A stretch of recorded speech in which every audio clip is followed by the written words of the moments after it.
Good morning friends. ఈరోజు మనం గంగా నది ఎక్కడ పుట్టింది, ఏ రాష్ట్రాల గుండా వెళ్తుంది, ఎక్కడ సముద్రంలో కలుస్తుందో చూద్దాం. ఇది ఉత్తరాఖండ్లోని గంగోత్రి అనే ప్లేస్లో గంగోత్రి హిమానీ నది నుంచి రెండు పాయలుగా విడిపోతుంది. ఒక పాయ అలకనంద, ఒక పాయ భగీరథ. ఈ రెండు కలిసి దేవప్రయాగ వద్ద ఒకటిగా కలిసి గంగా నదిగా 4 రాష్ట్రాల గుండా పోతుంది.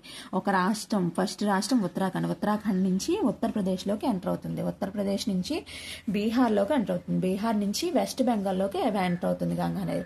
వెస్ట్ బెంగాల్ తర్వాత బంగ్లాదేశ్లోకి వెళ్తుంది.